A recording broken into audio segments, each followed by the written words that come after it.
The Valkyrie had ruled their corner of the galaxy for 12,000 years. And in all that time they had never known war. Their bodies were made of living crystal. Beautiful structures that caught light and turned it into music. And their cities sang with harmonies that could make stars weep. They were builders and dreamers and artists. Creatures who had evolved beyond violence so long ago that the very concept seemed like a bad dream from another. High Resonance Calveth stood in the central chamber of the Grand Spire, his crystalline form pulsing with colors that showed his deep worry. And he watched the holographic display that showed his dying empire. 17 worlds had gone silent in the last cycle alone. The hollow had come from the edge of known space, from the dark places between galaxies where no light had ever touched. And they brought only hunger with them. No one knew what the hollow truly were or where they had originated. But everyone knew what they did. They consumed. They did not negotiate or trade or speak. They simply arrived in vast swarm ships that blocked out the suns. And then they descended upon worlds like locusts upon grain. The Valkyrie had tried to communicate with them, sending their most beautiful harmonics across every frequency, offering peace and friendship and shared knowledge. The hollow had responded by eating the messengers Al-Akif turned to his council, the 7 eldest of their kind, beings who had lived for thousands of years and carried the wisdom of countless generations. We cannot fight them, Elder Velthus said, her harmonics heavy with despair. We have no weapons, no soldiers, no understanding of violence on such a scale. Then we will die, another elder responded, his crystal body already showing cracks of stress and grief. All that we have built, all that we have created, all the songs we have sung across the ages, it will all end. Calveth refused to accept this fate. He had spent many cycles searching through ancient records, digging through archives that had not been opened in millennia, looking for anything that might save his people, and he had found something. There are stories, he said, his voice cutting through the despair like a beam of light. Old stories from the elder races, the ones who existed before even we rose to the stars. The council turned their attention to him, their colors shifting with curiosity and desperate hope. They speak of a world called Terra, a small blue planet orbiting an unremarkable yellow star in a distant arm of this galaxy. I have never heard of such a place, Elder Velthus said. Few have, for the beings who live there are young by galactic standards, barely a few thousand years into their journey among the stars. What could such primitives offer us? Asked Elder Mokai, skepticism coloring his harmonic. Skilf pulled up the ancient records, texts that had been written by species now long extinct, warnings passed down through the ages like whispered secrets. The elder races called them Terrans, or sometimes by their own name for themselves. Humans, he explained. They are carbon-based life forms, soft and fragile compared to our crystalline bodies, with short lifespans and limited natural abilities. This does not fill me with confidence, Mokai replied. Wait, Calveth continued. The records say more, and what they say is both fascinating and terrifying. He projected the ancient texts for all to see, translations flickering in the air. The humans spent most of their existence fighting each other, war after war after war, developing weapons of increasing destruction, teaching each generation new ways to kill. Barbaric, Velthus whispered. Perhaps, Calveth agreed. But the elder races noted something strange about them, something that made them different from other violent species. He highlighted a particular passage, words written by a civilization that had crumbled to dust 10,000 years ago. They wrote that the humans were not merely violent, but that they had turned violence into an art form, that they studied it and refined it and perfected it the way we perfect our harmonics. And more importantly, they wrote that when humans encountered other species being threatened by aggressors, they often chose to intervene, to fight on behalf of strangers, to become protectors as easily as they became destroyers. The council was silent, processing this information. You suggest we call upon these humans for help. Elder Velthus says finally, her harmonics uncertain. You would invite violent primitives into our space. I suggest we have no other choice, Kelveth responded. The Hollow will reach Velkar Prime within 3 cycles, and when they do, our civilization ends. He moved to the center of the chamber, his crystal body catching the light of dying stars displayed on the screens around them. We can die with our principles intact, silent and peaceful as the Hollow devour everything we have ever loved. Or we can call for help and accept whatever consequences come with it. What if these humans are worse than the Hollow? Mokai asked, what if we trade one extinction for another? Then, at least we will have tried, Kelveth answered. At least we will have fought, even if the fighting was done by others on our behalf. The debate lasted for hours, harmonics rising and falling as the council argued about survival and principle and the nature of their people in the end. Desperation won over pride. They composed a message together, all 7 elders contributing their most beautiful harmonics, creating a plea that carried all the sorrow and hope of their dying civilization. To any who hear this call across the vast darkness between stars, we are the Velkari Collective, and we are dying. A great evil has come to our worlds, a hunger that cannot be stopped by words or kindness or reason. We have no weapons, no warriors, no way to defend ourselves against this threat. We beg any who hear this message, send us your protectors, send us your guardians, send us your saviors. Help us, please, before the silence takes us all. They broadcast the signal on every frequency they could reach, sending it screaming across 2,000 light years of empty space. A desperate cry thrown into the void with the faint hope that something might answer. For 7 days they waited, watching their outer colonies fall one by one, the death toll climbing higher with each passing hour. And then, on the 8th day, something answered. The response came in harsh electromagnetic bursts, nothing like the beautiful harmonics of the Velkari, a crude and brutal form of communication that hurt to receive.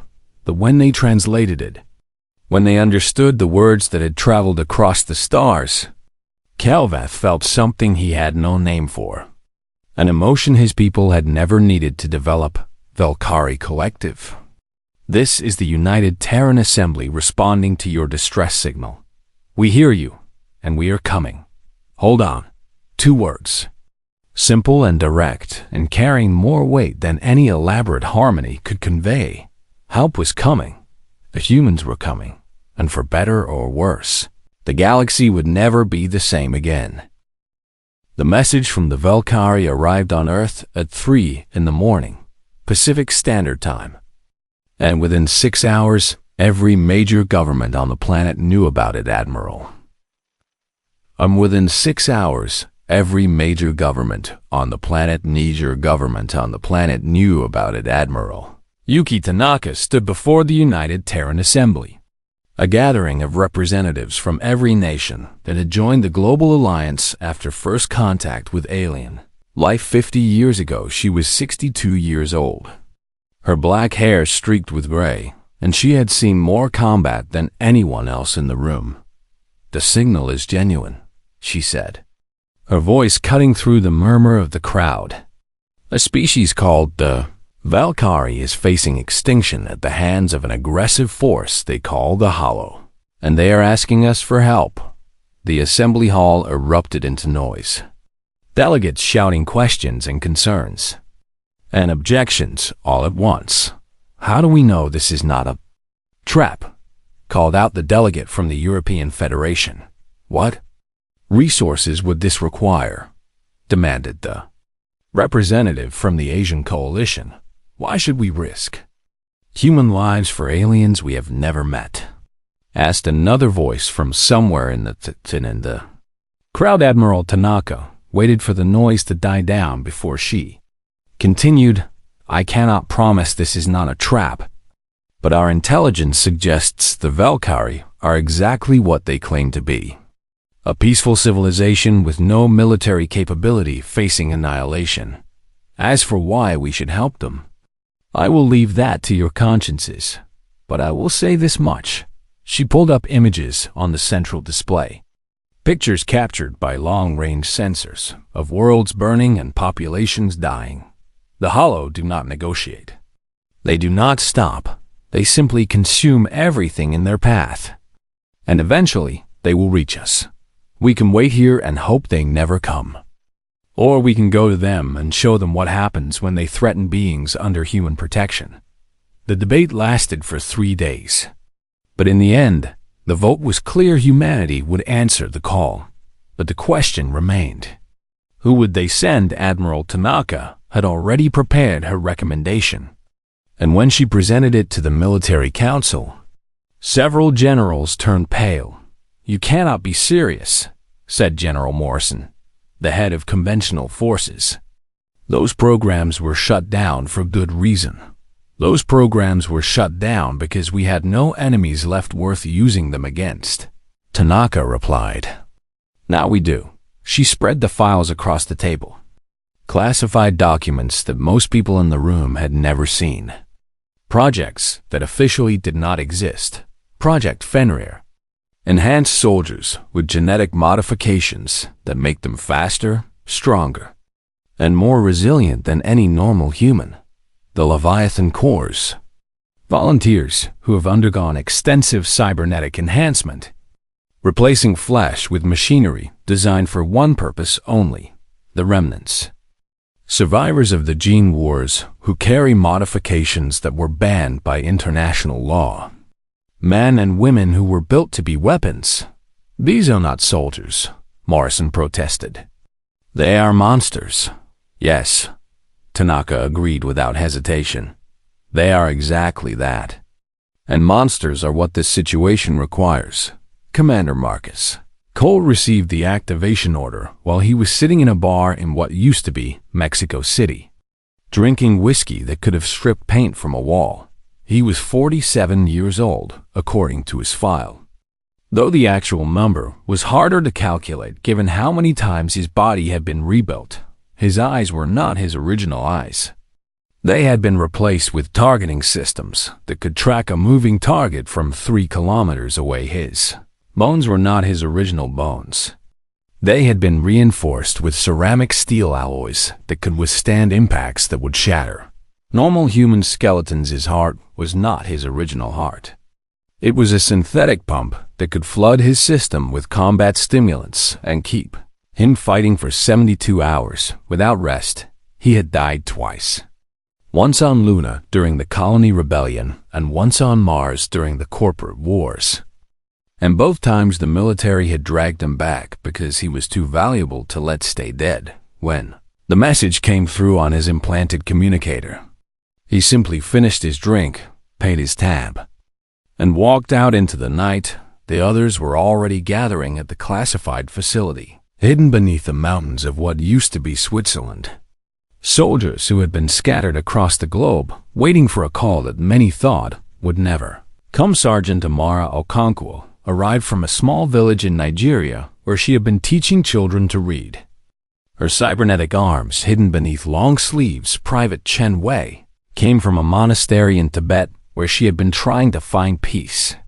Though peace had always eluded her, Lieutenant Viktor Volkov emerged from the frozen wastes of Siberia where he had been living alone, hunting animals with his bare hands because it was the only thing that made him feel alive. They were all volunteers. Every single one of them.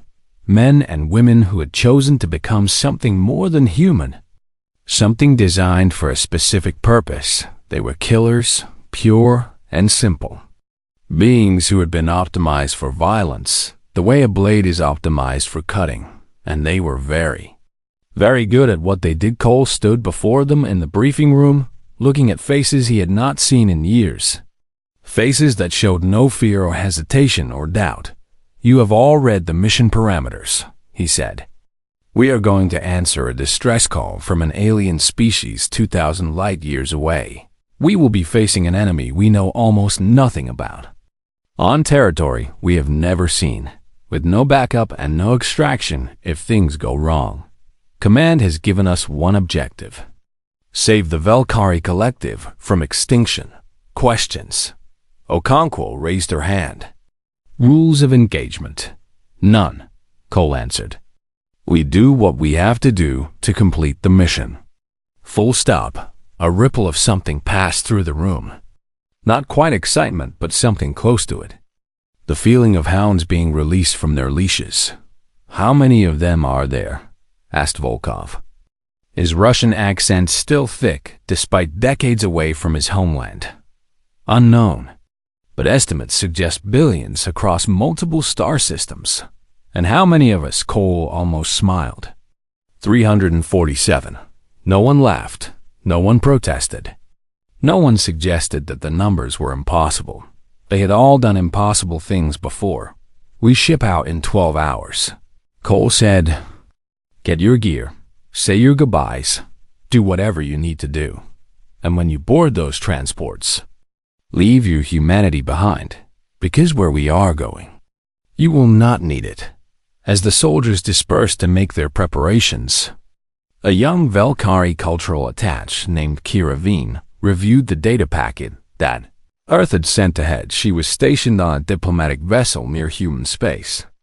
One of the few Velkari who had ever interacted with the strange soft beings from Terra. The documents describe human history in clinical detail. Wars that spanned centuries, weapons that could destroy entire cities, atrocities committed against their own kind with mechanical efficiency. She read about the world wars that had killed hundreds of millions, the nuclear exchanges that had left scars on their planet still visible from space, the gene wars that had nearly driven them to extinction, and she read about the soldiers they were sending, the enhanced humans, the cyborgs, the genetic experiments. Her crystalline body flickered with an emotion she did not recognize. Something cold and sharp that made her want to flee. She sent a message to High Resonance Kelveth, trying to put her feelings into words. I have studied the beings who are coming to save us, and I am afraid. Not afraid that they will fail, but afraid of what it means that such creatures exist. We asked for saviors, but I think what we are getting is something very different. I think we are getting monsters on Earth.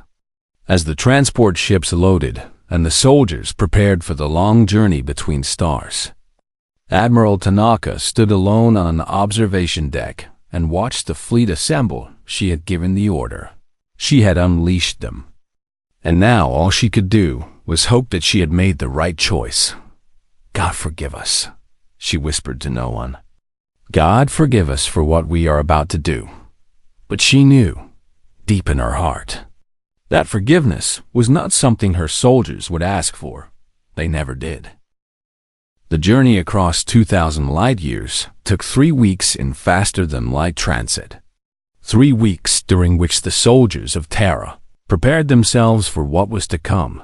They trained in the cargo holds of their ships, running combat simulations against projected enemies, practicing close-quarters combat and ranged engagements and everything in between. They maintained their weapons with the care of priests tending sacred objects, checking every mechanism, calibrating every sight, loading every magazine, and they waited, patient as wolves in winter, knowing that soon enough the waiting would end and the work would begin. Commander Cole spent most of his time reviewing the intelligence they had gathered about the Hollow, studying their tactics and patterns and weaknesses.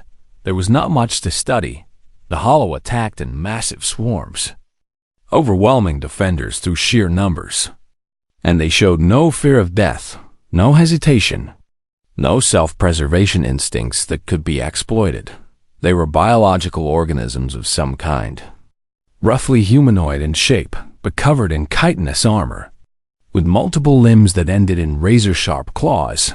They did not use technology in any conventional sense. No vehicles or weapons or communications equipment. Yet somehow they coordinated perfectly across vast distances. Hive mind, Lieutenant Volkov suggested during one briefing session. They are connected somehow, sharing thoughts and commands, which means they probably feel each other die, Sergeant Okonkwo added, her voice thoughtful. And they keep coming anyway. Makes you wonder what drives them, said Private Chun. What makes a species sacrifice individuals so readily? Does it matter? Asked Cole. The others considered this for a moment before shaking their heads. It did not matter. Not really, because understanding an enemy was useful but not necessary. What was necessary was killing them. And that was something they all understood very well. The Terran fleet emerged from FTL above Velkar, prime on a day that the Velkari would remember for the rest of their existence. Below, the capital world of the Collective was under siege. Hollow swarm ships filling the sky like a living cloud, blocking out the sun and casting the great crystal cities into shadow. The Velkari had retreated to the northern hemisphere, crowding behind defensive barriers that they had never needed before. Watching helplessly as the southern lands were overrun, High Resonance Kelvith stood in the command center of the Grand Spire, his crystalline body pulsing with fear and desperate hope as the alien ships appeared on his sensors. They came, he whispered, hardly daring to believe it. They actually came. He broadcast a greeting immediately, a welcome harmony composed of the most beautiful notes his people could produce. A song of gratitude and hope that had taken generations to perfect. The response he received was nothing like what he expected. Velkari Collective. This is Terran Strike Fleet Prometheus. Commander Marcus Cole speaking. The voice was harsh and flat, stripped of all emotion. Delivered through speakers that crackled with static. Keep your civilians behind the northern barrier. Do not let anyone cross into the southern hemisphere under any circumstances. Everything south of the Resonance Spire is now designated a free fire zone. We appreciate your patience while we work. Before Calveth could respond, before he could ask what a free fire zone meant or what the humans intended to do, the Terran ships began their descent. Gunships dropped from the larger vessels like seeds falling from a tree. Dozens of them, then hundreds, screaming down through the atmosphere toward the hollow-infested surface. The Velkari had imagined their saviors would arrive in shining armor. Noble warriors of light and virtue come to drive back the darkness. What dropped from those gunships was something very different. The first wave of Terran soldiers hit the ground in the middle of a hollow swarm, landing directly among the enemy rather than at a safe distance. Cole was among them, his boots crunching on the rubble of what had once been a Velkari concert hall, his rifle already rising to his shoulder before he had fully straightened. He pulled the trigger and kept pulling, each shot precise and measured, each bullet finding a hollow skull or chest or throat. Around him, his soldiers spread out in perfect formation, moving without verbal commands, their enhanced reflexes and cybernetic implants allowing them to coordinate like parts of a single machine. The hollow reacted with their usual aggression, rushing toward the invaders from all directions, claws extended, mouths open in silent screams.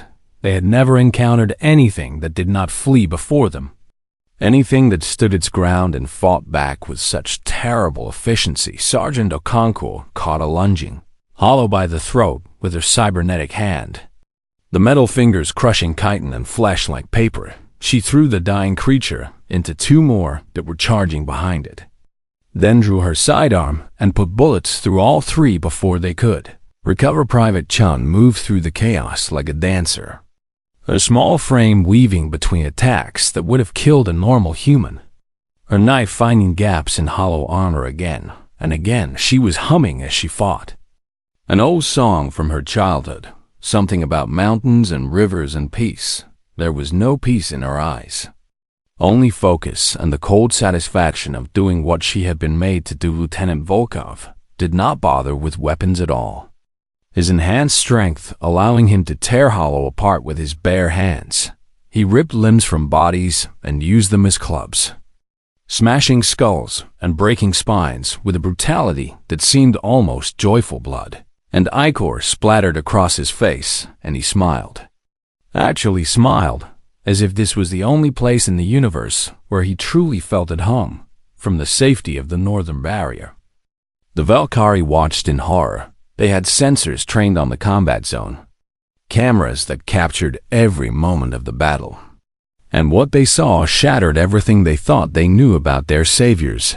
Hollow managed to score a deep wound across Cole's shoulder, cutting through armor and flesh down to the reinforced bone beneath. He did not cry out, did not even flinch, simply turned and shot the creature through its open mouth before continuing forward. Another soldier, a woman whose name the Valkyrie would later learn was Reyes, took a claw through her abdomen that should have been immediately fatal. She looked down at the wound, looked at the hollow that had inflicted it, and then proceeded to empty her entire magazine into its face at point-blank range before calmly applying a compression bandage to her own stomach. "Medical will patch me up later," she said into her communication device, her voice steady despite the injury. "Continuing mission.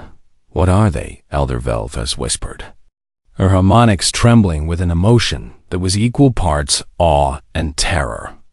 "What kind of beings can do these things?" Kelveth had no answer. He could only watch as the humans advanced through the hollow swarm like a blade through water, leaving nothing alive in their wake. The battle for the first district lasted 4 hours. By the end of it, every hollow in that sector was dead, their bodies piled in drifts that reached higher than a Valkyrie standing upright. The Terran casualties were 7 wounded. 0 killed. Cole surveyed the carnage with eyes that showed no emotion, no satisfaction, no regret. "Sector clear," he reported through his communicator. "Moving to next objective." "Commander," came a voice from the fleet above. "The Valkyrie High Resonance is requesting communication. Tell him we are busy." "He insists." "Sir." Cole sighed, a surprisingly human gesture from someone who seemed so far beyond humanity. "Fine. Patch him through." Calvest's voice came through the channel, his harmonics shaking with the intensity of his emotions. "Commander Cole, I must know, what are your soldiers? How can they do these things? How can any living being fight the way they fight?" There was a long pause before Cole responded. "We are Terrans," he said simply. "This is what we do. But the wounds, the injuries. Your people should be dying from the damage they have taken. Should be." "Yes, and yet they continue fighting." "Also yes." Another pause. "Longer this time. We asked for saviors," Calveth said quietly. "What have you sent us instead?" Cole's voice came back flat and cold and honest. "You asked for saviors. But Terra does not have those. What we have are monsters. And monsters are what we sent. Now, if you will excuse me." "High Resonance, I have work to do." The channel closed, and the monsters went back to their work. And somewhere in the darkness of space, the hollow hive mind felt something it had never felt before. An emotion that had no place in its collective consciousness. Something that might have been called fear if it had known the word. The prey was fighting back, and for the first time in their existence, the hollow were losing. The war for Velkar Prime lasted 9 months by Terran reckoning. 273 days of constant combat across a world that had never known violence before to the Valkyrie who watched from behind their barriers.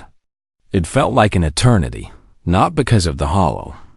They had already made their peace with the threat the parasites represented. But because of the beings who had come to save them, the humans did not simply fight the hollow, they hunted them, pursuing the enemy with a relentlessness that seemed almost personal when hollow forces tried to retreat and regroup. Terran pursuit squadrons followed them across continents, never allowing them a moment of rest or recovery when the parasites burrowed underground to escape the surface attacks. Humans pumped the tunnels full of thermobaric fire, burning out warrens that stretched for kilometers beneath the crystal cities when Hollow commanders tried to establish communication, sending signals that might have been attempts at negotiation. Commander Cole responded by broadcasting the death screams of captured Hollow across all frequencies. Psychological warfare. He explained when the Valkyrie protested. "We want them to know what is coming for them. But this is torture," Kelveth objected, his harmonic sharp with distress. "This is cruelty beyond any necessity." Cole looked at him with those artificial eyes. "Targeting systems where organic tissue should have been." And his voice carried no apology. "You wanted them gone. You did not specify how. The Terrans fought without rest, without mercy, without any of the things that the Valkyrie associated with civilized beings. They cracked jokes over enemy corpses, making references to things the Valkyrie did not understand, laughing at death the way others might laugh at a particularly good meal. They gave their weapons names, speaking to rifles and knives and grenades as if they were beloved companions, thanking them after particularly difficult battles. Private Chen was witnessed singing as she cleared a hollow nest with her flamethrower, an old Terran hymn about something called grace and salvation. Her voice sweet and clear as the flames consumed everything before her. These were not the actions of saviors. These were the rituals of predators who had made an art form of killing. And yet, there was a moment, 3 months into the campaign, that changed how the Valkyrie understood their protectors. A young Valkyrie child had somehow wandered past the barriers, drawn by curiosity or confusion or simply the chaos of evacuation. And she had ended up in the middle of an active combat zone. Corporal Vasquez spotted her through her sniper scope. A small crystalline figure standing in the rubble of what had been a school, Hollow converging on her position from 3 directions. Vasquez had killed 847 Hollow by that point in the war. She was one of the most efficient killers in the entire Terran force. A woman who could end a life from 2 kilometers away without a moment of hesitation. She could have taken her shots and trusted that the child would survive long enough for ground forces to reach her. Instead, she called for a ceasefire. All units. Ceasefire in Sector 7. Civilian in the area. I repeat. Civilian in the area. The response from command was immediate and confused. "Corporal, we have Hollow advancing on multiple positions. We cannot halt operations for a single." I said, "Ceasefire," Vasquez interrupted, her voice carrying an edge that brooked no argument. "Anyone who shoots in Sector 7 answers to me personally." Am I understood? The guns fell silent. Vasquez left her sniper position and moved through the combat zone on foot, running across open ground that Hollow could have swarmed at any moment, ignoring the danger with the same casual disregard that she showed for everything except her current objective. She reached the child just as the first Hollow emerged from a nearby building, and she put 3 rounds through its skull without slowing down. The young Valkyrie looked up at her with wide eyes, her crystalline body trembling with fear, harmonics too young and pure to hide her terror. Vasquez knelt down, her blood-soaked gloves impossibly gentle as she reached out to the child. "Hey there, little one. You are safe now, I promise." "The monsters," the child whispered. "The monsters are everywhere." "Yes, they are," Vasquez agreed. "But I am a monster too, and I am on your side." She picked up the child and carried her back to the barrier herself, running through a kilometer of contested territory while shooting Hollow with one hand and cradling the crystalline girl with the other. When she delivered the child to the Valkyrie medics, her armor was covered in the ichor of 17 Hollow she had killed during the run. "Keep them behind the barriers," she said to the Valkyrie officials, her voice tired but not unkind. "The South is no place for children." Then she went back to work, observed this incident himself. And afterward, he sought out Commander Cole with a question that had been haunting him for months. "You protect your young," he said. Even in the midst of battle, even when it costs you tactical advantage, you stop everything to protect the child. Of course we do, Cole replied, as if this was the most obvious thing in the world. But why? You are killers. You have shown us that violence is your nature. Why would you risk your lives for a being that is not even of your species? Cole was quiet for a long moment. And when he spoke, his voice was different somehow, softer and more tired than Calveth had ever heard it. Because they are children, he said, because they have done nothing wrong. Because they deserve a chance to grow up and become whatever they are going to become. We kill because we have to, because it is what we are good at. Because someone needs to do the terrible things that allow others to live in peace. But we do not kill innocents. We do not hurt children. We do not become the thing we fight against. That is the line. High resonance. That is the only line that matters. Calveth struggled to understand, his crystalline mind trying to reconcile the contradictions he was witnessing. You are saying that you choose when to be monsters. Yes, that you have the capacity for unlimited violence. But you direct it only at those who deserve it. Something like that. How? Calveth asked, his harmonics desperate for understanding. How do you live with such duality inside you? How do you carry the capacity for such destruction and still retain the ability to be gentle? Cole smiled. And for just a moment, he looked almost human. Almost like the soft, fragile beings the ancient records had described. Practice, he said. Lots and lots of practice. The war continued, and the Valkyrie continued to watch. And slowly they began to understand what they were seeing. The humans were not mindless berserkers who killed everything in their path. They were not machines incapable of emotion or judgment. They were something far more complex and far more terrifying. They were apex predators who had evolved the ability to choose their prey. Beings who carried the capacity for infinite violence but wrapped it in chains of their own making. They could kill 1,000 enemies without blinking, but they would die before they harmed a child. They could burn worlds to ash if they chose to, but they would never make that choice without reason, and they would protect those who could not protect themselves, not because they had to, but because they believed it was right. High Resonance Calveth sent a message to the surviving worlds of the collective, trying to explain what he had learned. The humans are not what we expected, he wrote. They are not saviors in the way we imagined. The beings of light and virtue who oppose evil simply because it is evil. They are predators, the most dangerous predators in the galaxy. And they have been shaped by millions of years of killing each other. But they are also something else, something I did not anticipate. They are protectors. Not because they are kind or gentle or good, but because they have seen what happens when the strong prey upon the weak. They have been both predator and prey in their history, and they have chosen which they will be. They choose to be the thing that monsters fear, and as long as they are fighting for us, I believe we will survive. The message spread across the collective, and for the first time since the Hollow had arrived, the Valkyrie began to hope. Not hope for heroes, not hope for saviors, but hope for something more practical and more honest. Hope for monsters who had learned to be kind.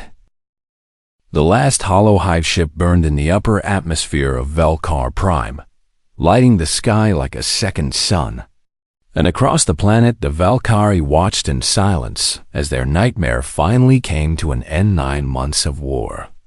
9 months of death and destruction and horror. And somehow they had survived. Somehow they were still alive. The cost had been tremendous. Nearly a third of their worlds lost before the Terrans could reach them. Billions of their people consumed by the endless hunger of the Hollow, but the collective endured, wounded and scarred but unbroken. And they owed that survival to the strange violent beings who had crossed 2,000 light years to fight on their behalf. Commander Cole stood before the grand spire as the last fires died in the sky. His armor cracked and stained with the blood and ichor of a dozen Different species behind him stood the soldiers who had survived the campaign. 347 had landed on Velkar Prime. 289 remained standing. 58 humans had died to save a species they had never met. Men and women who had given everything they had for strangers from a distant, star-high resonance Calveth emerged from the spire to meet them, his crystalline body showing the stress of the long months. Cracks and fractures that would take years to heal. He stopped before Cole and tried to find the right harmonics to express what he was feeling. But no notes seemed adequate. "It is over," he finally said. The words simple and insufficient, but true. "It is over." Cole agreed. "The hollow are gone. Every single one of them. At least in this sector.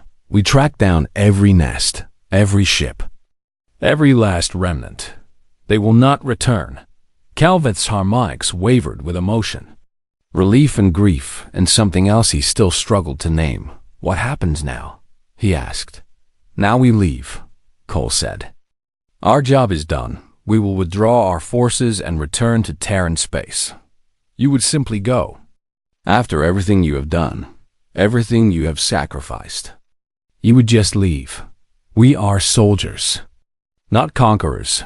You called for help, and we helped. That is how this works." Calveth struggled with this. The idea that beings who had shown such capacity for violence could simply walk away without demanding tribute or territory or control. "I do not understand you," he admitted. "I have watched your people for 9 months. I have seen them do terrible things and beautiful things. I have seen them kill without hesitation and show mercy without expectation. And I still do not understand what you are." Cole was quiet for a moment, his scarred face showing something that might have been exhaustion or might have been sadness. "You want to know why we came," he said finally. "Why we crossed the galaxy to fight and die for beings we had never met. Yes, because we know what it is like to be the ones dying." His voice was softer now, stripped of the cold efficiency that had defined him throughout the war. Humans spend most of their history preying on each other, fighting wars over territory and resources and ideas, killing each other in numbers that would horrify any sane species. We learned what it means to watch your world burn and pray for someone to come and help. We learned what it feels like to be alone in the dark with no one coming to save you. Calveth listened in silence, his harmonics still and respectful. "No one came for us," Cole continued. "When we were dying in our millions, when we were tearing ourselves apart, there was no one in the galaxy who could or would intervene. We had to save ourselves. We had to become our own monsters. We had to learn violence because violence was the only language that worked, and we survived. Not because we were good or noble or righteous, but because we were strong enough and vicious enough to outlast everything that tried to destroy us." He met Calveth's gaze, and for just a moment his artificial eyes seemed almost human. "When your call came, when we heard your people crying out for help, we remembered what it felt like to be alone, and we decided that as long as we had the power to answer, no one else would have to feel that way. Maybe that makes us heroes. Maybe it makes us fools. Maybe it does not matter either way. What matters is that we came, and we fought. And you are still alive." Calveth's harmonics resonated with something deep and complex, emotions that his people had never needed words for because they had never experienced them before. "You are more than what your history suggests," he said. "More than the violence and destruction that defines your past. Are we?" Cole asked, and there was genuine uncertainty in his voice. "Sometimes I wonder. I have seen your soldiers die for strangers. I have seen them risk everything to protect children who are not their own. I have seen them choose mercy when violence would have been easier. That is more than violence. That is something else, something better." Cole smiled, a tired expression that looked strange on his battle-hardened face. "Maybe you are right. Or maybe we are just monsters who have learned to pretend to be something else. Either way, You are alive, and that is what matters. The Terran fleet departed 3 days later, their ships rising from the surface of Volcar, prime and vanishing into the darkness between stars. The Valkyrie watched them go, and then they began the long work of rebuilding their shattered civilization. But even as they repaired their cities and mourned their dead and tried to remember what peace had felt like, they could not forget what they had witnessed. They could not forget the monsters who had saved them. High-Resonance Calveth spent many cycles composing a message, a warning and a tribute that he sent to every species the Valkyrie could reach, to all civilizations who may one day find themselves facing extinction. The message began. I offer this account of what happened to the Valkyrie Collective, and what we learned from the beings who saved us. When the Hollow came to consume our worlds, we sent a call across the stars, begging for saviors to rescue us from the darkness. The humans of Terra answered that call, and what they sent was not what we expected. They did not send heroes in shining armor. They did not send gentle protectors with kind hearts and soft hands. They sent monsters, beings who had been forged in the fires of countless wars, who had been enhanced and modified and rebuilt for the sole purpose of destruction. They came to our world, and they killed the Hollow in ways that horrified us. They fought with a brutality and efficiency that seemed almost inhuman, and they saved us. What I learned from watching them is that the humans are not simple creatures. They are not merely violent or merely kind. They are both things at once, held together by something I do not fully understand. They have the capacity for unlimited destruction, but they choose when and how to use it. They can be monsters when monsters are needed, and something gentler when gentleness is required. They will kill without hesitation to protect the innocent, and they will die without complaint for beings they have never met. If you are desperate, if you are dying, if all other hope has failed, you may call upon the humans of Terra. They will come.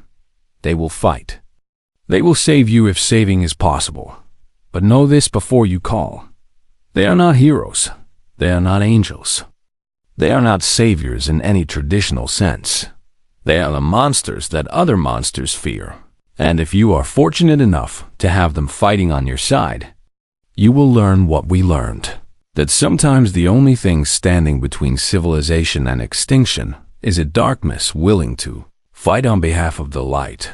The message spread across the galaxy, passed from species to species, translated into 1,000 languages, and shared among countless worlds, and wherever it went.